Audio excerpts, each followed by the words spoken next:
जीवन का सच, दुख भरी कहानी। हमारे पड़ोस में वकील साहब रहते हैं। घर में उनके 2 छोटे बच्चे और पत्नी हैं। वकील साहब और उनकी पत्नी दोनों स्वभाव में बहुत अच्छे हैं। वकील साहब पेशे से वकील तो हैं ही, साथ ही अपनी पुश्तैनी देशी घी की दुकान भी अपने बड़े भाई साहब के साथ संभालते हैं। हालांकि दुकान से हुई कमाई से उन्हें कोई लेना देना नहीं है। कचहरी से जो कमाई होती है वो पर्याप्त है। वकील साहब चाहे जितनी जल्दी में हों, मंदिर जाना नहीं भूलते। वापस लौटते समय ढेर सारे ब्रेड के पैकेट और दूध लाते और रास्ते पर जितने भी कुत्ते मिलते उनको दूध और ब्रेड खिलाते। उसके बाद घर आकर तैयार होकर कचहरी के लिए निकलते। जीवन की गाड़ी खुशी से चल रही थी, लेकिन नियति को तो कुछ और ही मंजूर था। 1-2 दिन पहले वकील साहब के सीने में जोर का दर्द उठा। तुरंत डॉक्टर के यहाँ ले जाने की व्यवस्था की गई। दुर्भाग्यवश डॉक्टर तक पहुंचने से पहले ही गाड़ी में ही उनकी मृत्यु हो गई। पत्नी नीलम ने तो घर से बाहर की दुनिया कभी देखी भी नहीं थी। अब वह बच्चों के साथ अकेली रह गई। बारी बारी सभी रिश्तेदार आए और संवेदना प्रकट करके वापस चले गए। पीछे रह गए बच्चों के उदास चेहरे और नीलम का अकेलापन। बच्चे बहुत छोटे थे, न तो परिस्थिति को समझ पाते न माँ की घुटन को। बच्चे पहले की ही तरह माँ से अपनी ख्वाहिशों को पूरी करने की जिद करते। कभी नीलम पूरा कर पाती तो कभी डांट कर उनको शांत कर देती। लेकिन ऐसा कब तक चलेगा, ऐसा सोचकर उसने अपने जेठ यानी बच्चों के ताऊ जी से बात करने की सोची।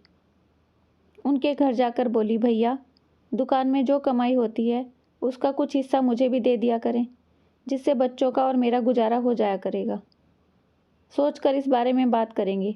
ऐसा कहकर जेठ ने नीलम को कुछ दिन के लिए चुप कर दिया। नीलम आश्वस्त होकर घर आ गई कि शायद कोई आशाजनक उत्तर मिलेगा। अब परेशानी कुछ कम हो जाएगी। 2-3 दिन गुजर जाने के बाद फिर से नीलम जेठ के घर गई और फिर जिक्र किया कि भैया वो, हाँ याद है मुझे, जो भी बोला था तुमने। मैं तुमसे बात करने ही वाला था इस विषय पर। हाँ जी बताइए, नीलम ने पूछा। देखो नीलम, मैं तुम लोगों को किसी अंधेरे में नहीं रखना चाहता। दरअसल उस दुकान से इतनी कमाई नहीं है कि 2-2 परिवारों का भरण हो सके। आमदनी से ज़्यादा खर्चे हो जाते हैं हर माह।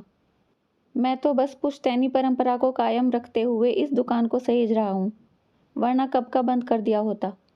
और फिर ये भी तो सोचो कि मैंने स्कूल के बाद पढ़ाई बीच में छोड़कर इस दुकान को संभाला था।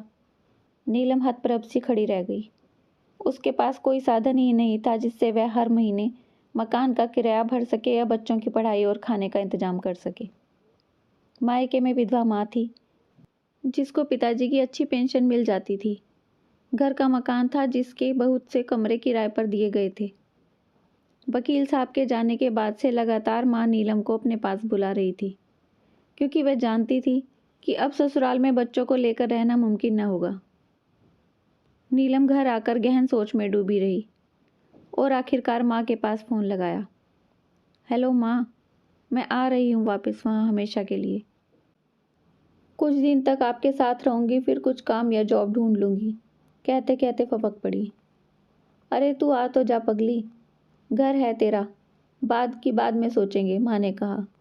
नीलम जाने की तैयारी कर रही थी। सारा सामान इकट्ठा कर पैकिंग शुरू कर दी। उसी दिन पड़ोस के एक घर में बेटे की सगाई थी।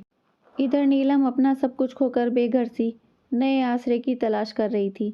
उधर पड़ोस के घर में नई खुशियों का आगमन हो रहा था।